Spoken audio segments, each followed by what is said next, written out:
20 years, we're going to be 20% sustainable. That didn't happen. But we can still try. And how? For us to make things happen, we need water. Kohala DOA, water is life. So let our summit begin.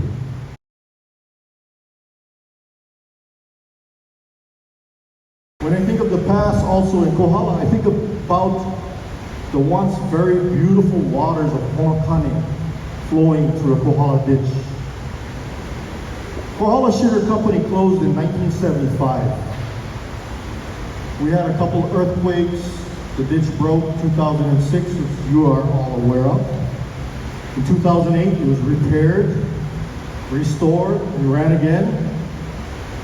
And then 2 years ago, the same area that broke in 2006 got destroyed again by landslides. And the ditch has been off since.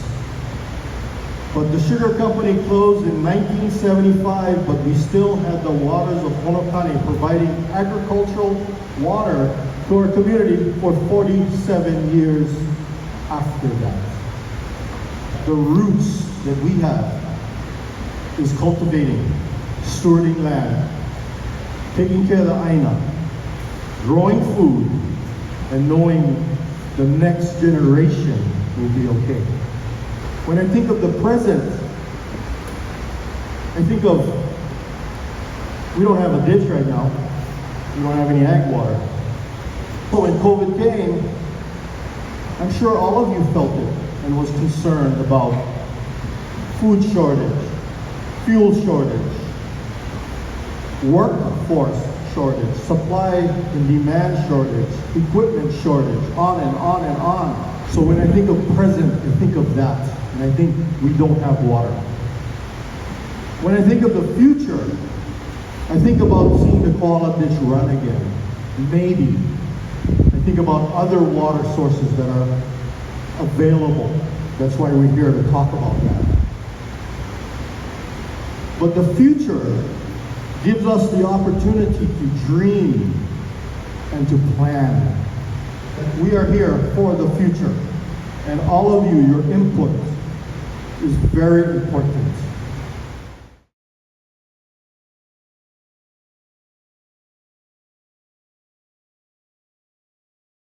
Aloha everybody, and thank you all for being here today. What strategies are being implemented by Kamehameha Schools Bishop Estate to ensure the long-term availability and quality of water resources for traditional agricultural practices in Kohala? You know, for Kamehameha Schools, I start with that question focusing on traditional agriculture, right? And then it's how do we get water to support those practices? And you know, for a lot of our land holdings in Kohala and throughout the state, you know, we do have a legacy of our lands that you know are in pretty much intact Abarcar, like Honokane, most parts of Waimea and so forth. So I say that in the context of, you know, we got to think about it from Mauka to Makai, and how water flows through our Abarcars, and to do that, you know, we gotta invest in our watersheds, right? We gotta invest in our forests. We're a member of the Kohala Watershed Partnership. Work well with with the state and others on really prioritizing areas that we're gonna help. You know, not just with our land as a landowner, but what's gonna help the overall watershed. Where are the priority areas, and how can we preserve the uplands to then, you know, provide more quantity in the streams, in the ground as well, and then also then support the practices that happen, you know, let's say along the streams in Kohala. And it's not then, you know, through my tenure at Waimea, looking at, you know, being in some of the gulches, you know, there are the remnant systems that were in agriculture. Particularly, I think of like Waiakuka area and Waikama, and we've done a ton of archaeological studies, and we've had archaeologists come in, document them, and I feel like the next step, kind of looking at the past, what it is today, in the present, and the future is now how do we activate those places to grow food? How do we engage the community in those places for traditional agriculture? So I think those are some of the strategies that we should look for to one, help the overall watershed and bringing water to all of Kohala and feeding the land, but also then, how do we engage our local communities in those practices so we don't lose those practices. What is KSBE's current viewpoint on the Kohala ditch restoration specifically, and would they be open to entering a new water agreement? I think we're open to discussions about the Kohala ditch. As Bill pointed out, the history and the current history with that, we're really cognizant about the health and safety issues of managing the ditch, the operational costs as well. But we're open to discussions. But we do feel like we've got to balance, like Bill was also saying, how do we balance the ecological and cultural values that are in the stream, and then with the ability to provide agricultural water throughout Kohala, and we support ag, of course. We also want to support our traditional and ecological values in the stream. So we just got to find a balance, and then how do we kind of modernize the system and look at different ways to gather water and find a balance on all of that. So what do you see your role of, what do you see as the role of the Kohala Ditch Company, and what are the long-term goals? The Kohala Ditch Company was acquired from Trinity Corporation, which was the surviving entity of Kohala Sugar Company. And they basically had divested out of agriculture and most of the ownership of the land. And there was a lack of need on their side for the water, and frankly, the motivation to do anything liquidated. And I felt, as the largest user of dairy when it was running, and the future that we envisioned growing crops, it's an important resource. It's been always a community resource. From inception, it was actually Kohala's utility company. There was no connection outside of Kohala. The water, the power, everything was generated by the Kohala ditch until the 1950s when they, electric took the power and became purely agriculture. But it's always been a community resource. And we feel that this is an incredible infrastructure in our community that will give you, in my opinion, generations to come, and companies and people come and go, but this resource will stay. And we need to be the stewards of it today, and what we do with it, and what the need for it looks like. Because the landscape has changed. What the sugar company, Kohala Sugar, did is very different than we all do today. And what does that look like? And how can we conserve that water, both on the use side as well as in the transfer of it? So there's a lot of things to be figured out by people that are more familiar and the experts, but the goal is to keep that ditch going and get motivated to do that. I was wondering if you could share any plans to increase access to the agricultural water in our community. Putting a pipeline in is what we're looking at today, rather than an open ditch, and the sources that are available closest to the dry side, and working backward and getting everybody, all the owners together, because Kohala Ditch is very different than it used to be, where it was one entity. Now we've got multiple entities that really need to come together and develop a sound plan. Questions for Todd from Iole. So, Todd, as stewards of over 2,000 acres of an intact ahupua'a with a fragile water system and a portion of the inactive ditch, what are Iole's long-term plans for agriculture and water systems, and how will that benefit our community? I'll start by saying I took the CEO position at the start of this month, July 1st, officially. The land came over to us at the end of 2022. For those of you that don't know, the 2,400 acres was built on the 2,408 acres came over from New Moon Foundation to Hawaii Community Foundation. Iole is a partnership between Hawaii Community Foundation, the University of Hawaii, and Arizona State University. And I share that because to the question of what is our plans in agriculture and those elements, our effort is not going to be to do agriculture on the land. Our role and what our goal is to create models around sustainability and climate issues, which will include agriculture.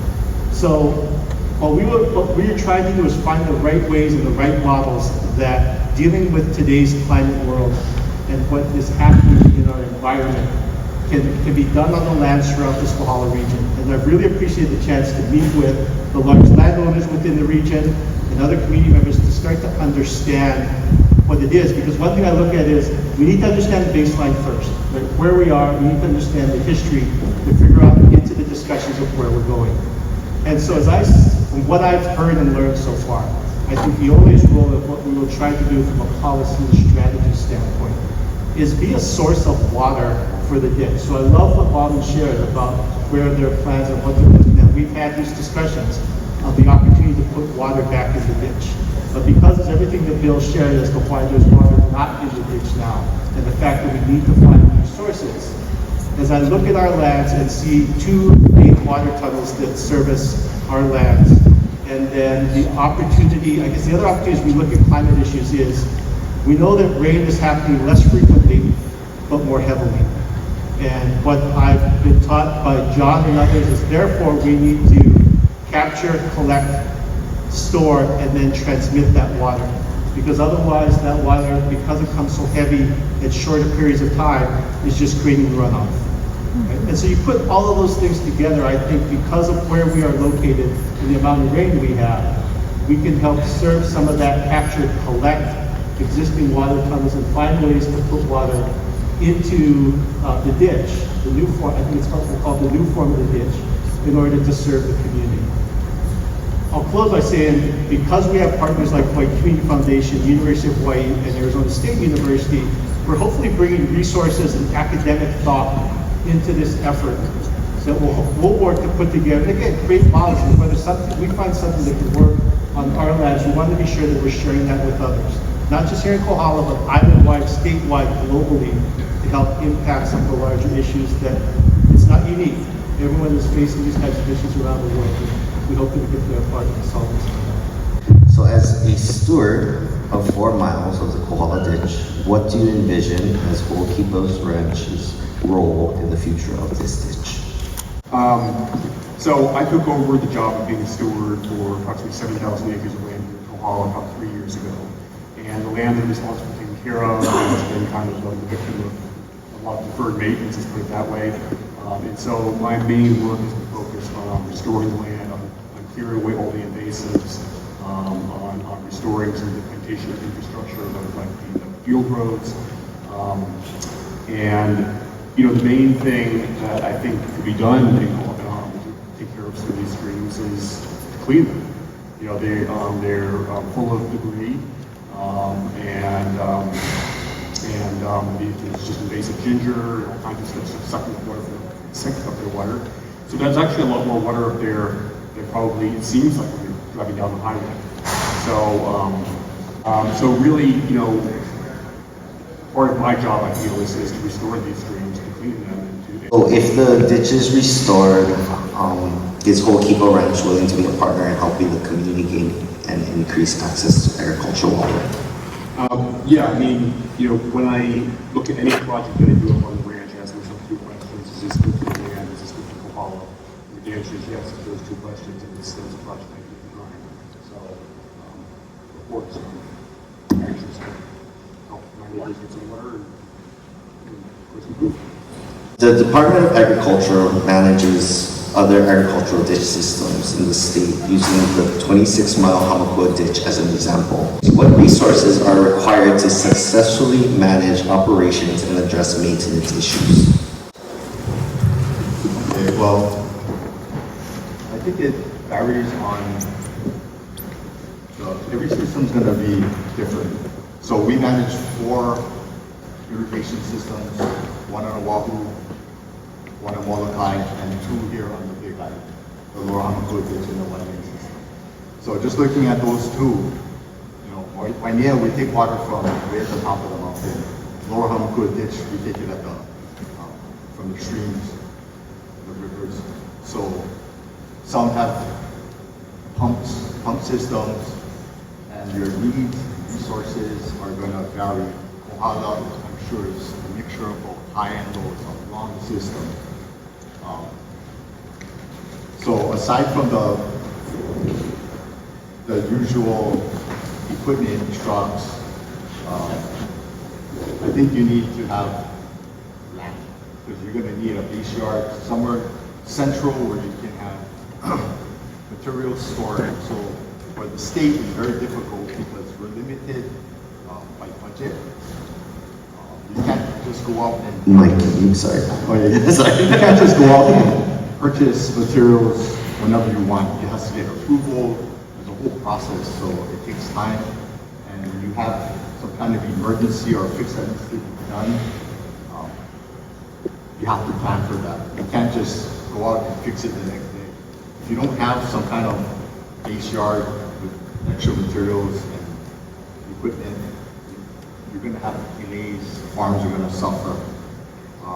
Another thing that is very important is the people, the users of the system. You need to have a good relationship, because they are the ones that's going to be able to see what's wrong with the system. Our guys are there just in the, you know, passing by, cleaning the ditches, but the users are the ones that's going to report.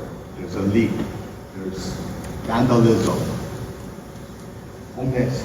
We have problems with homeless living along the ditch. So all these kind of things, I think, building a relationship with the community is quite vital. So taking Waimea's 60 million gallon reservoir as an example, how could a project like this be implemented in North Kohala? That's a long process, because you probably have to get a reservoir of that scale into the master plan somehow. And if you do so, you got to do an EIS, which could take several years. You have to go through all the environmental concerns, cultural concerns.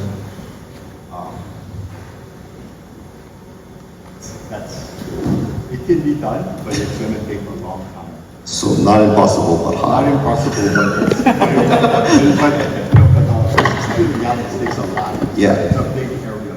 Oh yeah, and you're just talking about land and things like that, so yeah. All right, thank you, Glenn. Senator, as the constituents, we appreciate your help in addressing water resources in North Kohala, your advocacy for agricultural, and all that you do for our community. Please share an update on the $10 million that was appropriated for the restoration, including a timeline of when funding will be made available. What is allocated for, and who will be the recipient organization? Critically important as we plan for our future. Before I get into that, just a couple of things so you know where my mindset's coming from. Bill gave some great history on Kohala Ditch. Kohala Ditch was engineered 100 years ago for approximately 70 million gallons of water a day. It averaged during the plantation era somewhere around 35 million gallons a day. More recent history, after the 2006 rebuilding, probably it was maybe 10 million gallons a day, somewhere in that vicinity. And I know there's concerns about environmental impacts and things like that. So how do we address all of this stuff? Also, from my government position, we're looking at the food self-reliance, food security. When I was born here, within a mile of here, we had 60,000 people living in the county on the Big Island. Today we have over 200,000. So we've tripled, 3.5 times our population. How do we work on our food security? This is where Kohala, I truly believe, can play a huge role in that because of our lands. If you do the math, and this is how I do the math, I look at almost any crop takes about 50 inches of rain a year. What that means is 1 inch of rain on your land, an acre inch, meaning how much rain does 1 inch bring to an acre of land? It's about 27,000 gallons. Normally, most crops, regardless of what we're talking about, is about 50 acre inches a year to thrive. Some are down to 30, some up to 60 or 70. But for a planning number, I use 50. If you go into Iole Valley, we don't need much irrigation back there because we have normal rains. If you come out to Kohala, we need a lot of irrigation. So looking at the lands from inside all the way coming outside, if we average that, 50 inches of rain across that, what do we need? Looking at 10 million gallons of water a day coming through the ditch would supply about 2,500 acres completely. But if we only need half of that because we need nothing inside by newly and we need full on the outside, if we average 25, long story short, we can irrigate somewhere around 5,000 acres of land in Kohala and produce. Okay, that's where I started. This is where my mind starts working. So how do we do that? And I appreciate every member on this panel talking about their perspective and what we're going to do going forward. I know there's a concern, what can we do with the ditch? We talked about pipeline. Just putting in a pipeline, the amount of water we don't lose, thereby the water we actually bring down the ditch, the efficiency of that water goes way up, which means we have to take less out of the valley, so we become far more efficient. I would argue that the 30 million gallons they were talking about, maybe 10 million, lucky if they actually were able to get that onto the land. So now, if we're putting this in a pipeline, whatever we take, 5 million or 10 million, will actually get to where we're having it go. And so that's the first big step. And the question is about funding. Back in 2006, when we had the earthquake, we were very fortunate to have Senator Inouye in Washington, D.C., and he was able to secure $6 million to fix the ditch. We can argue about if the repair was the right way to fix it. It doesn't really matter because it worked quite well for 15, 18 years, something like that. But then we had a landslide. And this isn't a new landslide. As the geologists tell me, this is an ongoing 1,000-year-old landslide. It's constantly doing that. The question is, so what do we do going forward? I am a big proponent of getting the ditch because it's a lifeline for Kohala. And selfishly, I want Kohala to be the breadbasket for a showcase for our state.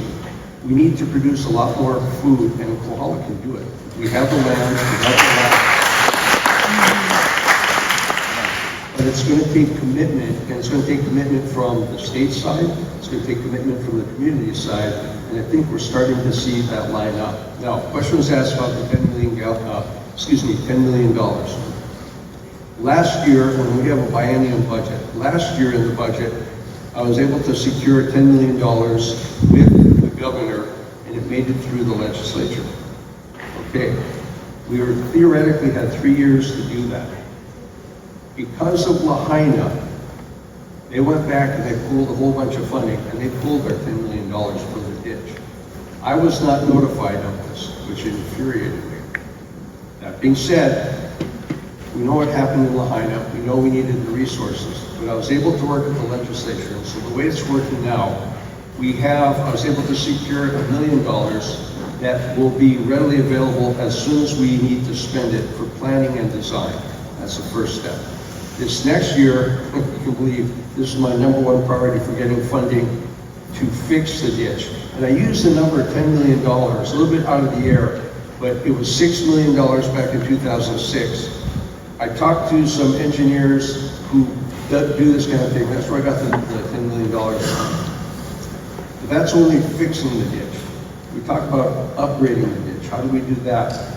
This last June, I was in Washington, D.C. at USDA, and we were specifically talking about the funding for rural communities. I know this sounds kind of funny, but USDA, or Department of Agriculture, doesn't fund irrigation programs. But if we have to put in a ditch to get it to a potable water system like we do in Waimea where it's filtration, okay, USDA will help fund that. So they would help fund a pipeline, getting it to, let's pick someplace, Union Mill, where we run the water down, put it through a filtration system to make potable water. So why does USDA do that? It's because of the federal clean water needs for our food safety. And so they are willing to help support getting that done. Currently, the climate in USDA, they believe, and Secretary Vilsack believes this, that it's most important to have local resiliency for food production, not supply chains. Yes, we need supply chains, but local resiliency. Kohala is primed for this. We have the land, we have the potential water, we have the potential workforce. What we need to do is put this all together. In my lifetime, this is the first time I've seen where things are starting to align. So what is my job? To secure the funding for construction. Oh, I think the other question was, who's going to get the funding? Touch on that in a second. Is that once we get this in plan, is to secure that funding for construction and then work on further, kind of a phase 2 in my mind, about improving the ditch and finding the funding for that. Who would accept the funding? It's a little different, but then again, we're from Kohala. We're always a little bit different, right? What it's going to be is it has to be an entity that's a 501c3, and we're fortunate that Surety did put this in place, and we have the Kohala Ditch Cooperative, which is a 501c3. So they can accept the funding, and there should be no problem with that, and then award the contract and we go from there. The pass-through is the Department of Agriculture, and that has been clarified to me by the Attorney General. I think I covered all the questions. That was perfect. Thank you. Thank you, sir.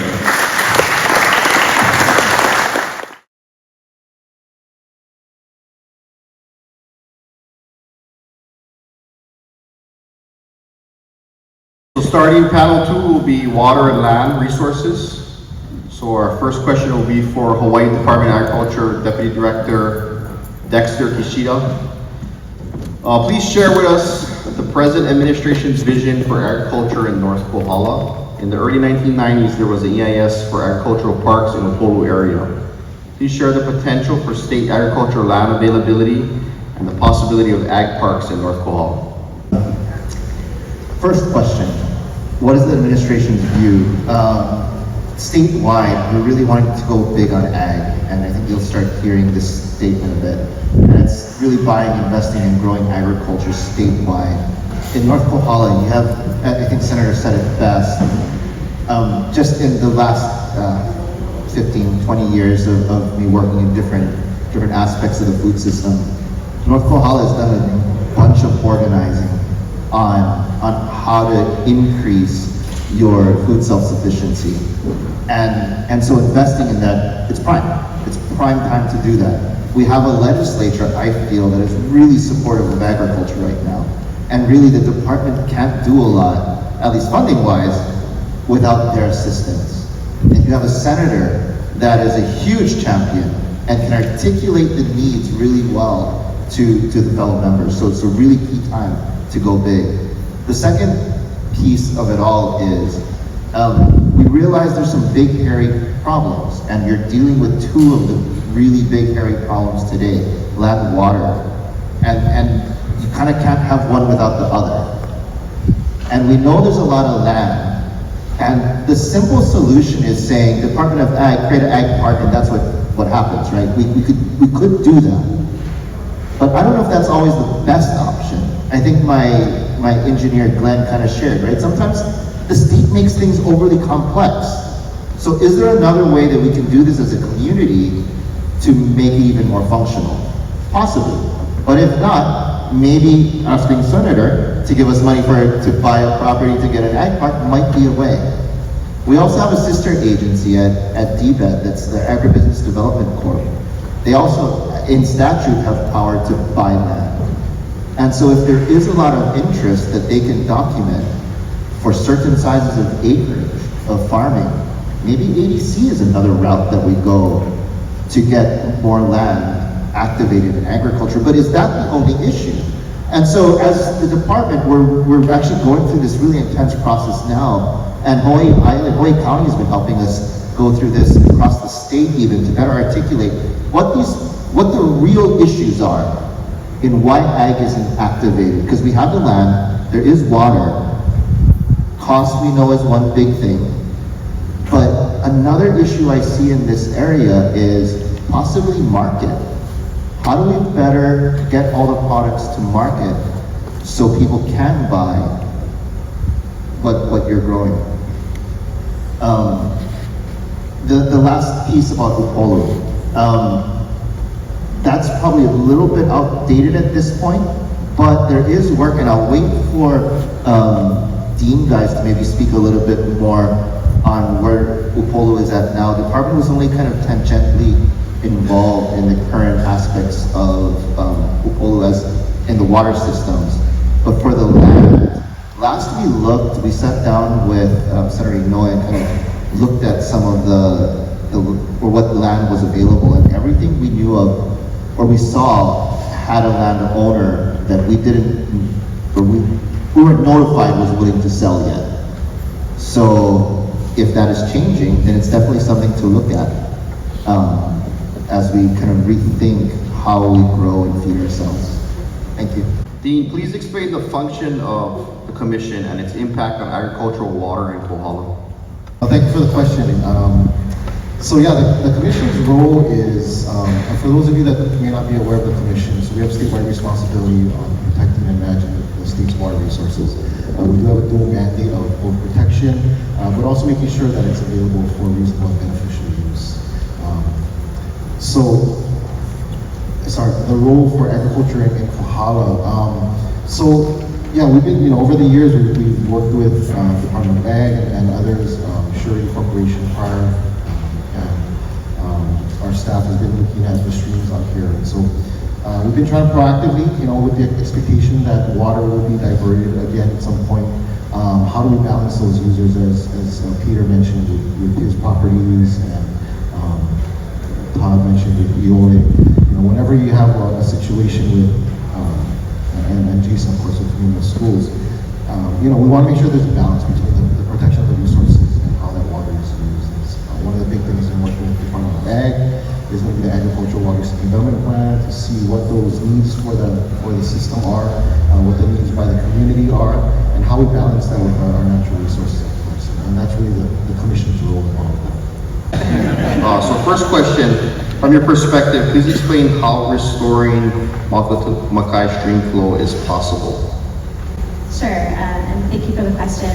Aloha kako, just to reiterate, Katie Roth, I'm the Planning Program Manager with the Commission on Water Resource Management. The Commission is responsible for a lot of different things. As Dean mentioned, we have a huge mission and mandate to basically protect, regulate, and manage all of Hawaii's freshwater resources, so both water from the ground and surface water or streams. So thinking about Mauka to Makai flow and our involvement in that, we are obviously, one of the main entities responsible for managing water statewide. We are considered the trustee of water. So it's our obligation as a state agency to do all that entails. But we can't do it alone, so we rely on a variety of partners and other water management agencies and entities. I know there's some folks here from Division of Forestry and Wildlife, we have our watershed partnerships, and that's really, where the work begins. Upland, in our Mauka area is the source of our fresh water, our native forests. So at the commission, when we're making decisions about water allocations, where to permit wells, even dealing with conflicts over who gets water and how much, we can't have those conversations or fights without water at the source. So protecting our forests, I think, is of the utmost importance. We do not do that work. We rely on our partners like DOPA and the watershed partnerships to do a lot of the actions on the ground. We can advocate for funding to support that work. We also have, as Dean mentioned, we have a variety of plans, including the Hawaii Water Plan. The Ag Water Use and Development Plan is one component of that larger Hawaii Water Plan, but it also includes a Water Resource Protection Plan. And within that plan, we talk about the importance of, Mauka to Makai flow of water, the importance of watershed health more generally and broadly. We do have partnerships with our Makai agencies like Division of Aquatic Resources. We're obviously working with both public and private landowners that occupy kind of that middle area between our mountains and oceans. It's a group effort when it comes to managing our freshwater resources, and the role of planning and my role within the commission is really to bring all those partners and agencies together to have those conversations about how we can actually make that happen. Aaron can probably comment a bit more on intermittent stream flows, and that's one way we can restore stream flow and make that mouth of the Makai connection. Please explain the permitting and regulatory processes for surface water and wells. And next question would be, if the USGS test wells are no longer being used, what would be required in order for farmers to be able to access them? Thank you. I might as well introduce Dr. Aaron Strauss. He's a hydrologist with the Stream Protection Management. Doctor, there may be a few questions here that you can answer. First thing, if you can. I laugh because I don't do permitting. But I'm gonna talk briefly over this dual mandate of protection and reasonable beneficial use. You can't protect or allocate or use what you don't know and you don't know what you don't measure. So part of our role at the Commission on Water Resource Management is to monitor our aquifers, monitor our streams. So part of my role and responsibility is to conduct stream surveys, monitor stream discharge across the state, and we use that information to inform recommendations. In terms of permitting and regulation, on the stream protection and management side, we have two types of regulations. Stream diversion works permits, which are construction permits to remove water from a stream channel, and then stream channel alteration permits. Those are permits that are used to protect or alter a stream channel, such as a bridge that has a pier in a stream. So that is a permit to alter the stream, but you're not removing any water from the stream. In designated water management areas, we also issue water use permits for surface water, and those are in Navaeha, on Maui, and most recently in Lahaina.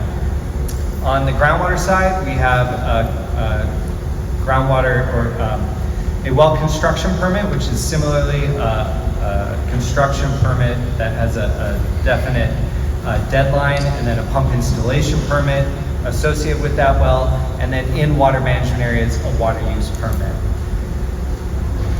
I don't know if I covered what you asked me to, but Definitely. Just some follow-up questions. Can you share with us, or do you have any metrics or data for current stream levels in Kohala? Anything to compare it to, like baseline or the most recent readings? Definitely. I will reiterate that we have limited financial resources statewide to monitor all of our water resources, so we have to prioritize. We do have one USGS gauging station that the Commission funds through a cooperative agreement, which will be renewed annually in August. So in 19 days, we're renewing that. And that is on Owinipuali, up in just north of where the flume that was on the Kohala ditch. So it monitors natural flow on the Owinipuali stream.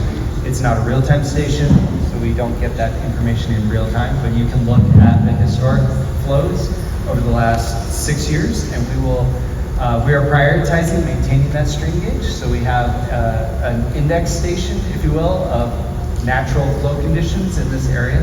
The Water Commission has also installed one monitoring station on a stream just west of there. And we are looking at installing additional stations to better characterize flow regimes across the region. Understanding that with climate change, flow regimes are expected to change. Getting a sense for how much water is actually available is really important for making future management recommendations. And what stream is that again?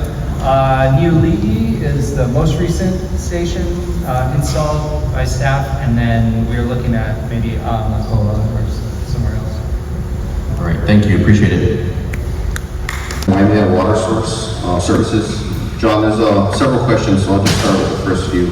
Please tell us more about North Kohala's aquifer. How is the aquifer monitored, and what are the long-term impacts of drilling water? What evidence can we base our decisions on, and what practices can we implement to ensure that we're not damaging, but rather protecting our aquifer for future generations?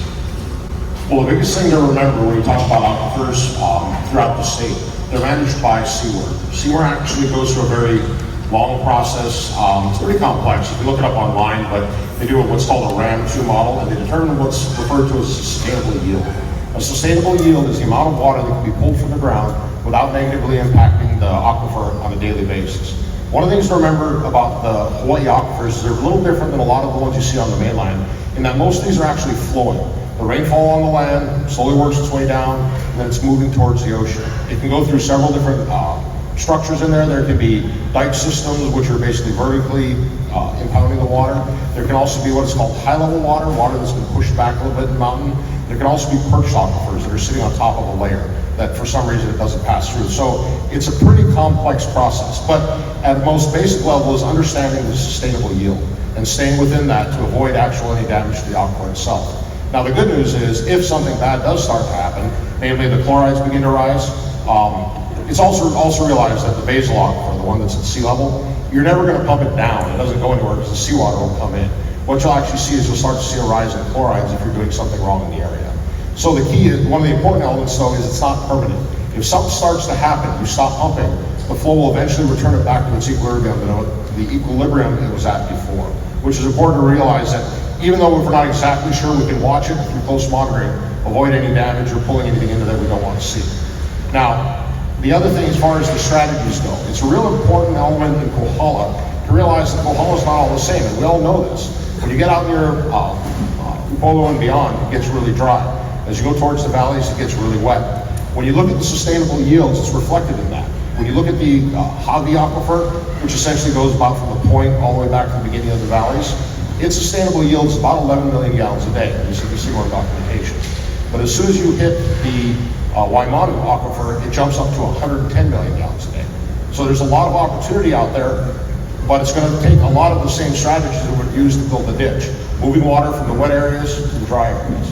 Now, it's also important to that is realizing that you don't need to necessarily follow the only ditch line. The ditch line was the technology at the time, flowing it down a ditch line, tunneling through the ground. And let's be honest, today, we're not doing a lot of hard rock tunneling in Hawaii, especially where we put people in it or anything else. That gets a little difficult and a little hairy. It's also extremely expensive. But there's a lot of new technology, even going as far as pumping or picking up the water at different locations and allowing it to flow in to minimize the impact in the areas that have lower sustainable yields. Two follow-up questions. Assuming that you could have water sharing agreements between parcels, what is the estimated number of wells needed to serve majority of North Kohala, and what will we do if there is a drought? Well, first of all, just touching on the drought element, droughts tend to be shorter lived, a couple of years, whereas the aquifer takes much more time to both fill up and draw down. So from a water flow standpoint, wells are a good reserve in the event of a drought. The bigger issue that comes up during a drought is the demand goes up, because as of course there's less rainfall, higher demand for irrigation. What was the other part of that? There's a lot of different ways this question goes. What will we do if there's a drought? Oh, that'll handle the drought. As far as the number of wells, one of the things about the land here is it is actually pretty porous. The well, for example, out in Upolu that everyone's seen on the side of the road being worked on, that was pump tested about 900 gallons a minute. That's approximately 1.2 million gallons a day. Well, when you look at the Hawai'i aquifer, you can only realistically put about 7 of those in this region. There are more than that, but of course there are lower flow levels. One of the things we want to minimize doing is extra piping and extra lift. Energy and water, in the case of pumping, are essentially interchangeable. So what you want to do is you only want to lift the water as high as it needs to go in order to be used for its intended purposes. A lot of times you see people trying to do simplified systems where they put a tank at the top, they pump everything up and then flow it down. While it simplifies the system, it dramatically increases energy consumption. So what you need to do is you'll have to identify your actual needs of water, and you'll adjust the well size, location, pumping volume and a total lift in order to maximize the return on the amount of energy and the size of the systems that you put in to deliver the water at the lowest cost and lowest energy cost. Again, with water, the big part of the factor is the infrastructure and the energy really drive what that water costs, and there's a very, very major impact on agriculture, of course, with tighter margins. Thank you, John. Next up, we have the Department of Water Supply, Keith Okamoto and Kurt Inaba. 2 questions. What is the process of getting groundwater? Please explain the drilling requirements for potable water compared to agricultural water. Additionally, are individual wells monitored for consumption, and are there any regulations regarding consumption? First of all, thanks Uncle David for the invite and to be part of the discussion. And I think like John mentioned earlier, it kind of goes back to those guys over here to my right. Not me, though. Yeah, they're kind of smiling, they're snickering because actually that's a question for them. But for us, as any well driller in the state, whether it be private or municipal entities such as ourselves, we need to get that well construction permit from the State Commission on Water Resource Management. And with that comes reporting requirements. You need to report monthly what you're pumping out of there. Us as a drinking water utility, what I want to share with everybody, well, first of all, who is on county water? All right, thank all you guys. Appreciate it, and appreciate your patience when we have issues as well. But we appreciate everybody in the community because we're actually here to serve the whole community, which is why we're involved in this ag discussion as well. But getting back to the question, for drinking water, there's a ton of regulations. So we got to monitor both at the source and within the distribution system. I can't go into the details. That's a question that maybe Kurt can touch upon. But there's a ton of things that we need to test for monthly, sometimes on different terms, on different durations, a bunch of things basically to prove that the water is safe to drink. But again, that being said, like everybody else, if we want to drill a well for our system, we need to go through the permitting process with CWERM, which involves knowing how much you want to pump from where, and it's tied to what John talked about, the sustainable yield. All that goes into determining whether or not that permit is viable to process. Us as a driller need to provide CWERM with whatever information they need so they can make their decision to approve or not approve the well. Hope that answers the question. Yeah, sure. Kurt can respond with more specifics. And if Kurt has anything to add to that. Yes, I know the question on individual wells. We don't really get involved with that, but I know as far as monitoring and reporting, I know that is a requirement, and I know CWERM has worked really hard to help make it easier for the individuals to do so. That mainly because it made it easier for us to report our own pumping also. But it maybe CWERM, I know you don't have the groundwater people here, but you guys want to? As far as the reporting for the individual wells. All water users, whether it's surface water or groundwater, has to report monthly their individual use. I mean, that's statewide. So we have, actually one of the slides was the total monthly pumpage for the last 20 years of the Hawai'i aquifer system. So if anybody's curious, we can throw that out there. Yeah, if we could provide that data, we can look it up. Thank you.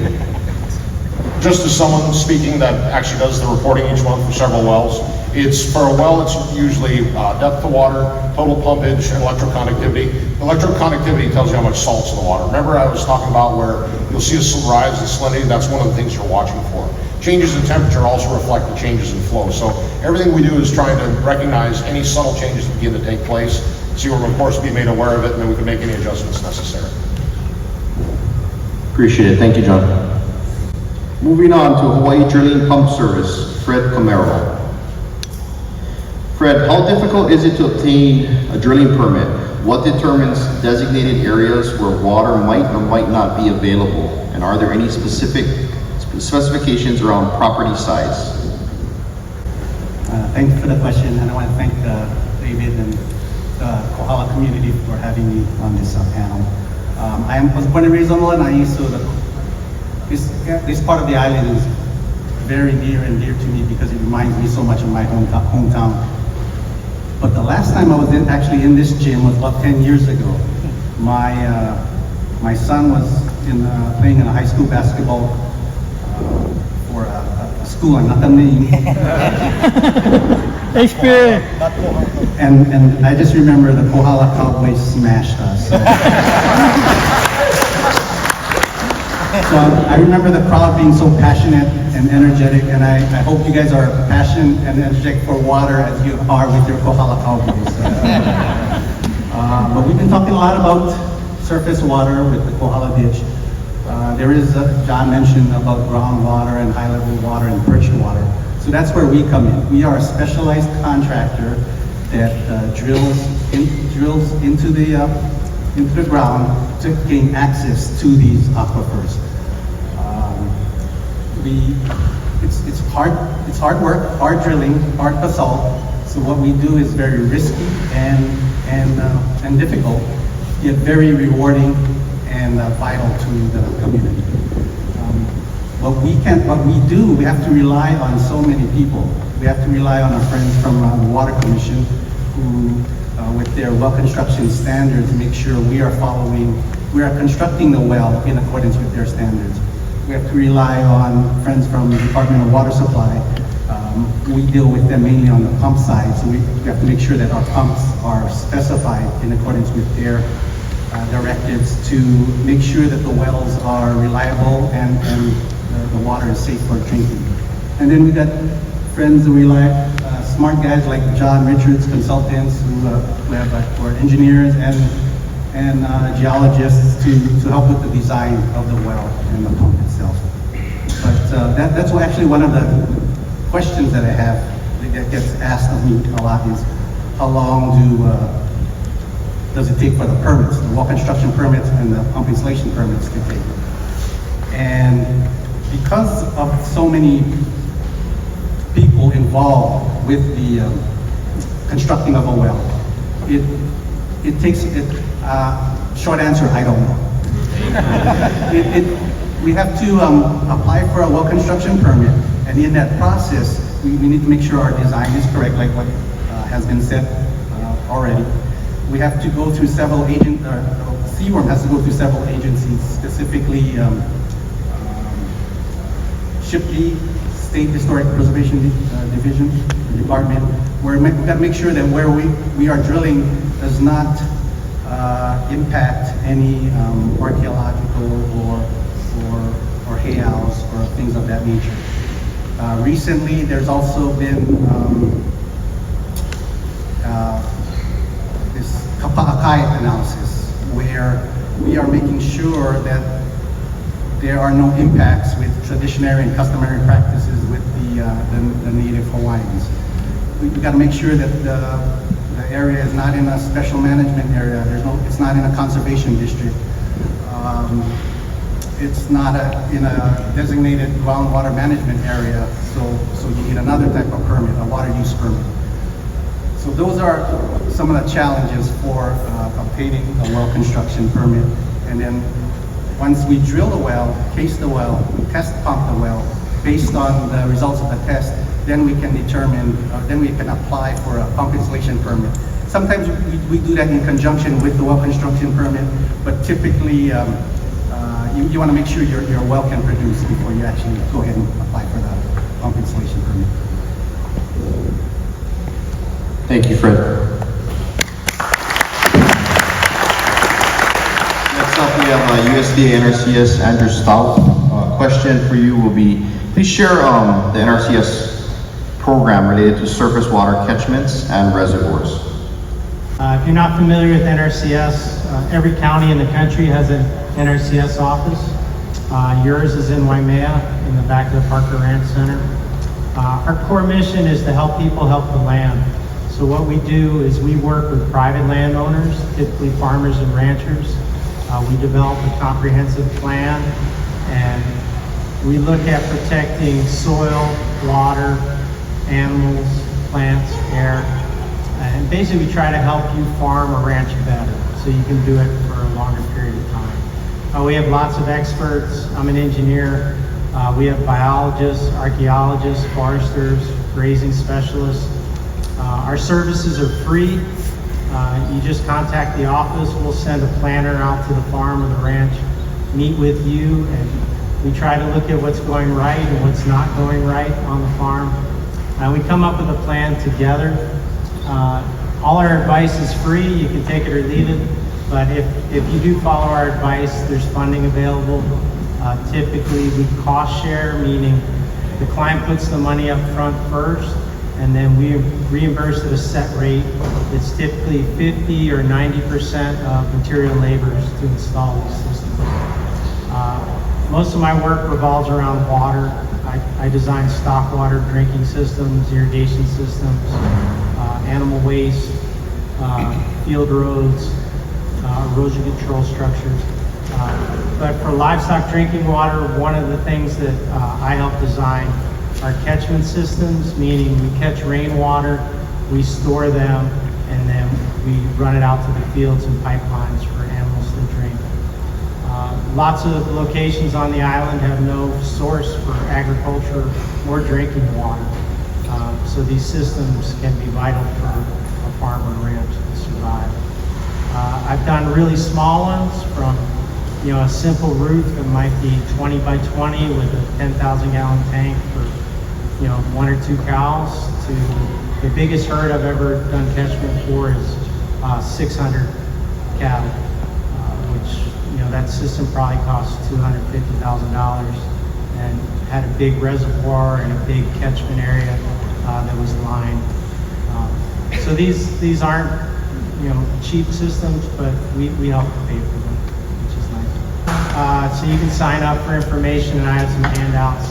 And if you have any questions about water, as far as agriculture goes, I'd be happy to answer.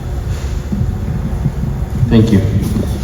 Historically, before pre-contact era, North Kohala fed themselves with about 30,000 population. Deep soil, diverse climate zones, and potentially abundant water source and open space, we have the capability of contributing to our state vision of food sustainability. North Kohala is one of the few communities without state agricultural parks. With state lands available in North Kohala, what are the possibilities of creating agricultural parks with these long-term leases for the future generation? Thank you. My seat got really hot all of a sudden over here. I wanted to start by saying that I believe that ADC is one of the greatest gifts the Ledge has ever given the people of Hawaii. And I would challenge you to take action and read our statute, which is 163D. A lot of times people want to know what's the difference between ADC, DLNR, and the Department of Ag. We were given the most amazing powers, and it was a challenge for us to step in as sugar and pineapple was stepping out and to help diversify the ag economy of Hawaii. So the ADC was given the power to purchase land. In the case of DLNR, they can purchase land, they can also condemn land. In the case of Department of Ag, they can condemn land. So we can purchase land, which is really important. One of the things that happened on my drive over is if I had $1 for every time that interim appointee Nathan Trump said Kohala is a community driven by action, I could have a new iPad for my son on the way home. So I would suggest that you take action and you write the governor and say thank you for appointing an interim voice for the island of Hawaii, because there has not been an appointee from the island of Hawaii for over a decade. He is your voice. Raise your hand.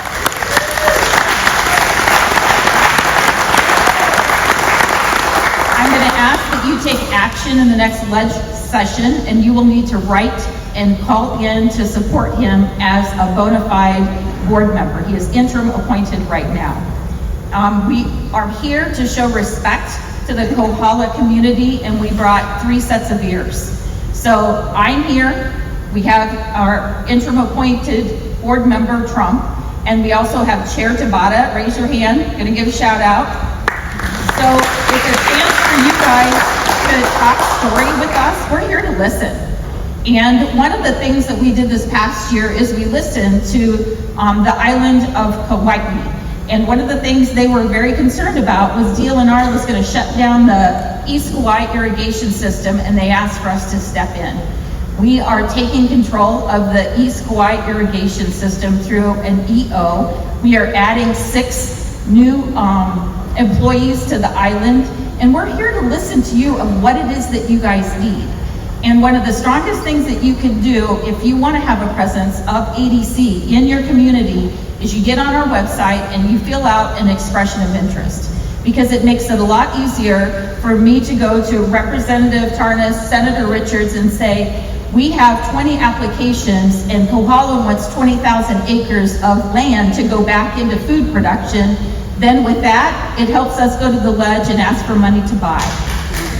So that's one of the things we can do. When you look at the powers that have been given to ADC, it is nothing short of incredible. We are like nothing that exists in the United States. We have the ability to purchase lands. We are currently operating 2 hydropower plants on the island of Kauai, and we can issue revenue bonds. We can issue special purpose revenue bonds. We can also form subsidiaries. Those are kind of some unusual powers that don't sit in a lot of different departments. We are administratively attached to Dept, but we're here to listen to you guys. You have to tell us, what do you want? What do you need? Is it water? Is it land? What role should we play? And if you're introverted like my 2 daughters, you can certainly talk to Representative Board Member Trump after this event, but please bend the ear of our Chairman Tabata and myself and tell us what you need and how we can get involved. Did that answer your question? What's your website? It's just Google Agribusiness Development Corp and it's under Dept. The EOI is 1 page. You can do it over an espresso. It's really fast. And you can tell us that, hey, we want to buy land. Hey, there's a building that we think you guys should buy because we need to have cooling. Hey, there's a water system we think that you guys should take over. You fill it out. The board is a working board. We currently have 7 permitted interaction groups going simultaneously. We're working on our strategic plan. We are working on a CIP plan for the next 10 years. You guys need to belly up to the bar and tell us how we can get involved and support your community. The ADC was founded with 3 goals in mind. The first one is to grow more local food. The second one is to develop an ag export business.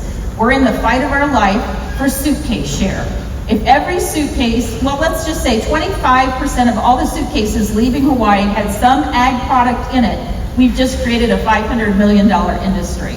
The third thing that is in our statute is we were created to be an aggressive and dynamic leader in ag. You need to talk to your board member Trump and tell him what that looks like. And you need to talk to Chair Tabata and tell him what that looks like. But we are here to support you. We're here to listen. Please talk to us. But this is the stepping stone, and this is the framework for what we need for the future. And the future is water, land, but the ultimate goal is food sustainability, so we can continue to live and eat here in Kohala.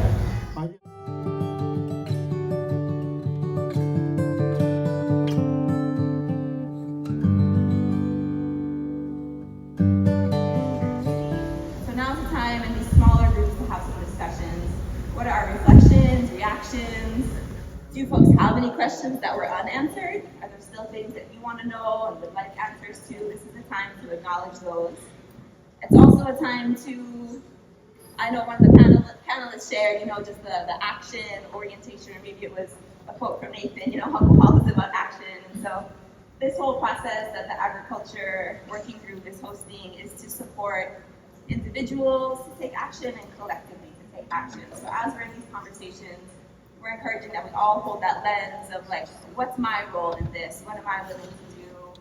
As all the information that's collected will be given to the Agriculture Working Group, the Water Group, that will continue to inform and move forward the work. Everyone's invited to join that Agriculture Water Group. It's not like a special club. It's just, if you want to show up and have those conversations. Our Agriculture Working Group meets the last Thursday of every month at the meeting at the Hub Barn.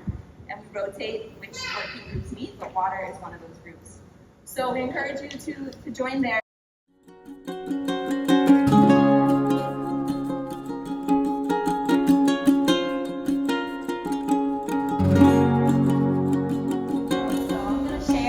About the debrief that our facilitation team just had. We are going to compile all the information and we'll make that available on a Google Doc that we'll share out in our email list. So if you guys registered online for this event or if you signed in today, then we have your email and you'll be getting those communications so you can check it out for yourself. And I apologize for having my phone, but the chart paper, I had too many pages and all those things. So that's what I'm looking at, the notes that we took here. And again, this is not just me, this is all of our facilitation team that compiled this. So first of all, there was a lot of excitement and enthusiasm. And there was a lot of gratitude for all the panelists who came and shared. And thank you to those who are still here in the crowd with us. We really appreciate your time. There was a request for more visuals, you know, a desire to see more maps, to understand more about the landscape and past and current water systems. There was definitely interest in another water summit and or more conversations in order to figure out the how we do this. We need to have more conversations, highlighting the things that the community doesn't know about.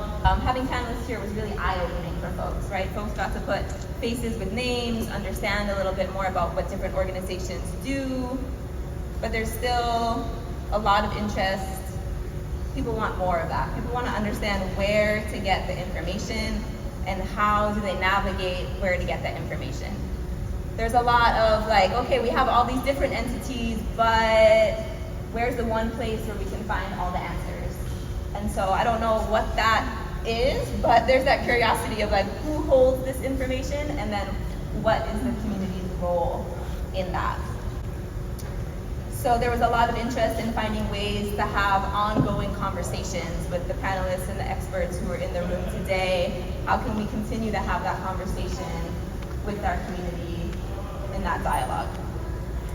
There's also a lot of openness right now. There was some of the facilitators noticed a greater interest today than we've seen in some of the other sessions that we've held around alternatives to just the ditch being the only solution for water in Kohala.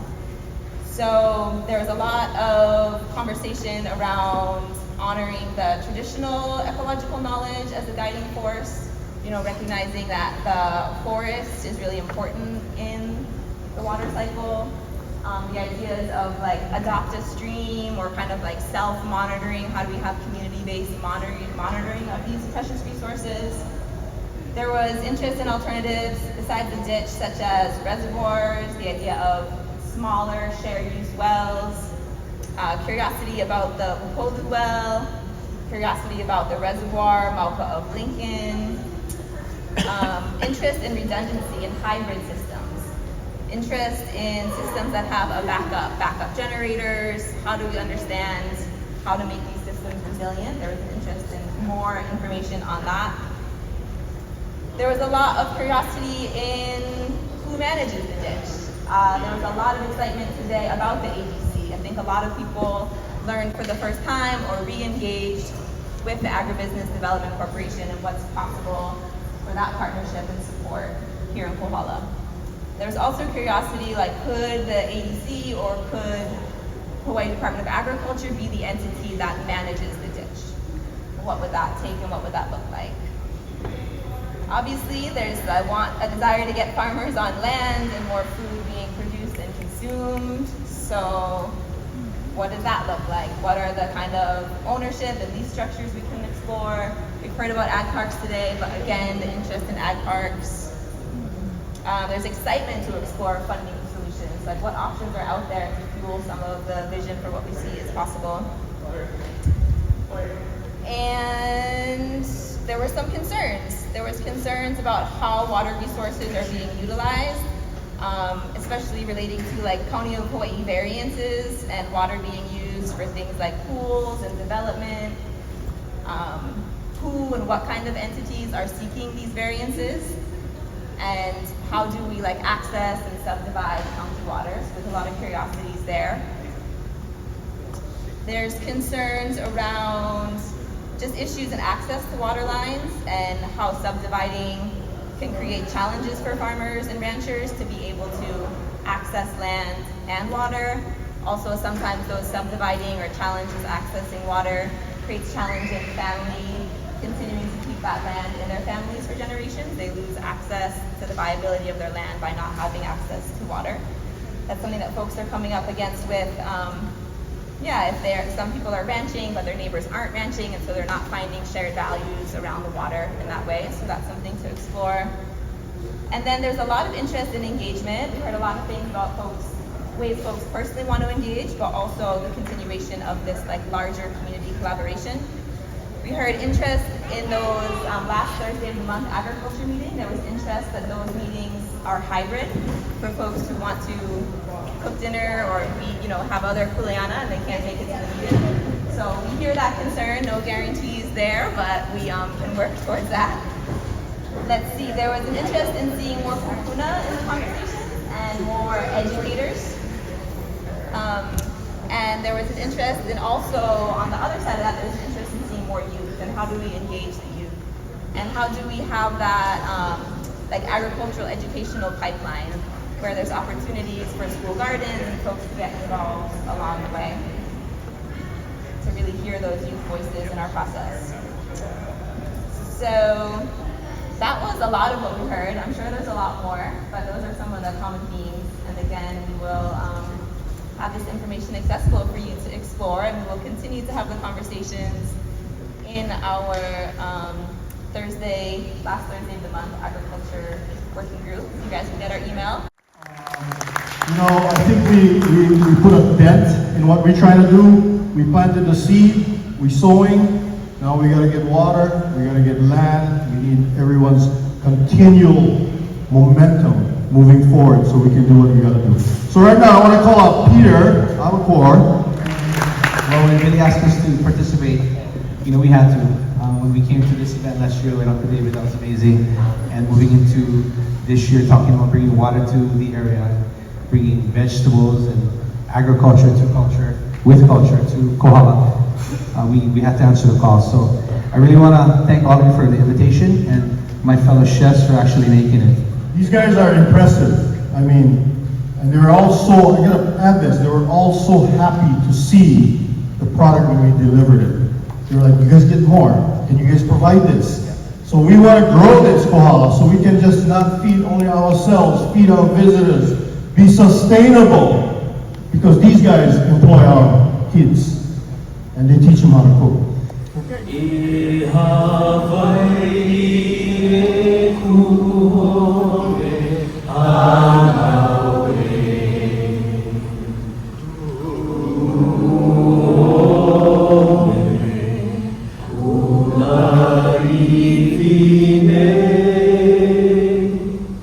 Oh,